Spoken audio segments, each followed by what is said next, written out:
അച്ഛൻ പറഞ്ഞ കഥകളുടെ സമാന്തരമായി തുടങ്ങുന്ന സാവേരിയുടെ സംശയലോകം എന്ന കഥാപരമ്പരയിൽ സാവേരി എന്ന കുട്ടിയുടെ സംശയങ്ങളും സംശയ നിവാരണം നടത്തുന്ന അമ്മയുമാണ് പ്രധാന കഥാപാത്രങ്ങൾ. ഇൻഫർമേറ്റീവായ കാര്യങ്ങളെ കഥാരൂപത്തിൽ അവതരിപ്പിക്കാൻ ശ്രമിക്കുന്ന സാവേരിയുടെ സംശയ ലോകത്തിലേക്ക് പതിവ് പോലെ സാവേരി തൻ്റെ സംശയവുമായി അമ്മയെ സമീപിച്ചു. വായിക്കുന്ന കഥകളിലും കാണുന്ന സിനിമകളിലുമെല്ലാം കടന്നുവരുന്ന ഒരു റെഫറൻസ് ആണല്ലോ ഫിനിക്സ് എന്ന പക്ഷി. ഫിനിക്സിനെ പോലെ തിരിച്ചു വരിക എന്ന പ്രയോഗം തന്നെ സർവ്വസാധാരണമാണല്ലോ. സത്യത്തിൽ ഫിനിക്സ് എന്ന പക്ഷി ജീവനോടെയുണ്ടോ? അമ്മ പറഞ്ഞു, ഫിനിക്സ് ഒരു പ്രതീകാത്മകമായ പക്ഷിയാണ്. ഐശ്വര്യത്തിൻ്റെയും സമ്പത്തിൻ്റെയും പുനരുജ്ജീവനത്തിൻ്റെയും വിജയകരമായ തിരിച്ചുവരവുകളുടെയുമൊക്കെ പ്രതീകമായി കാണുന്ന ഫിനിക്സ് ഒരു മിത്താണ്. അപ്പോൾ സാവേരി ചോദിച്ചു, ഫിനിക്സ് ഒരു സാങ്കല്പിക കഥാപാത്രമാണെങ്കിൽ ഇതിൻ്റെ കഥ എങ്ങനെ ഉണ്ടായി? അമ്മ പറഞ്ഞു, നമ്മുടെ രാമായണവും മഹാഭാരതവും പോലെ ഗ്രീക്ക് ഈജിപ്ഷ്യൻ ഇതിഹാസങ്ങളുണ്ട്. ഇലിയഡിനെ പറ്റിയും ഒഡീസിയെ പറ്റിയുമൊക്കെ കേട്ട് കാണുമല്ലോ. അത്തരം ഇതിഹാസങ്ങളിൽ പരാമർശിക്കുന്ന പക്ഷിയാണ് ഫിനിക്സ്. അപ്പോൾ സാവേരി ചോദിച്ചു, ഫിനിക്സ് എങ്ങനെ ചാരത്തിൽ നിന്ന് ഉയർക്കുന്നു? ആ ഒരു കഥ പറഞ്ഞു തരാമോ? അങ്ങനെ അമ്മ കഥ പറഞ്ഞു തുടങ്ങി.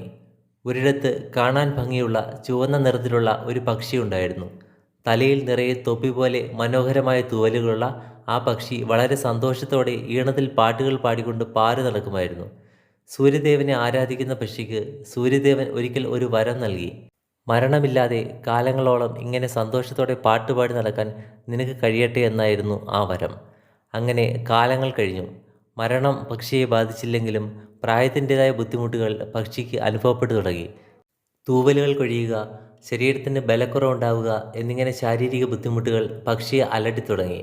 വിഷമഘട്ടത്തിലായ ഫിനിക്സ് കിഴക്കോട്ട് പറന്ന് സൂര്യദേവനെ കാണാൻ ശ്രമിക്കുകയും തനിക്ക് ചെറുപ്പകാലം തിരിച്ചു നൽകണമെന്ന് പറയാനും ശ്രമിച്ചു.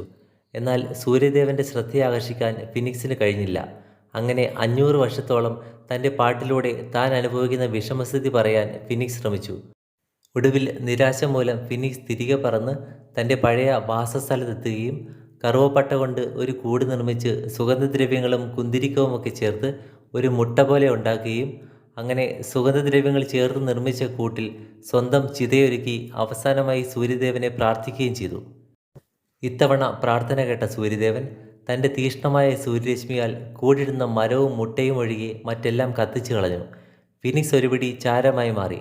അത്ഭുതമെന്ന് പറയട്ടെ, നിമിഷങ്ങൾക്കകം ചിതയിൽ നിന്നും ഒരു പക്ഷി ഉയർക്കുകയും പറന്നുയരുകയും ചെയ്തു. ആ പക്ഷി കുന്തിരിക്കം കൊണ്ട് നിർമ്മിച്ച മുട്ടയിൽ തൻ്റെ കൊക്കിനാൽ ദ്വാരമുണ്ടാക്കി പഴയ ഫിനിക്സിൻ്റെ ചാരം നിറച്ചു വയ്ക്കുകയും അത് സൂര്യദേവന് ബലിയായി അർപ്പിക്കുകയും ചെയ്തു.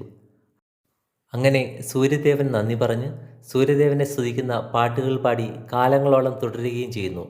ഓരോ 500 വർഷം കഴിയുമ്പോഴും ഫിനിക്സ് ഇതുപോലെ ചിതയൊരുക്കി സ്വയം ബലി അർപ്പിക്കുകയും ചിതയിൽ നിന്ന് പുതിയ പക്ഷി ഉയർക്കുകയും ചെയ്യുന്നു.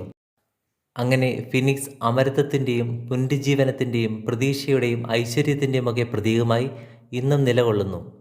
കഥ പറഞ്ഞു നിർത്തിയ അമ്മ സാവേരിയോട് ചോദിച്ചു, സാവേരിക്ക് കഥ ഇഷ്ടപ്പെട്ടോ? ഇതിൽ നിന്ന് എന്ത് മനസ്സിലായി?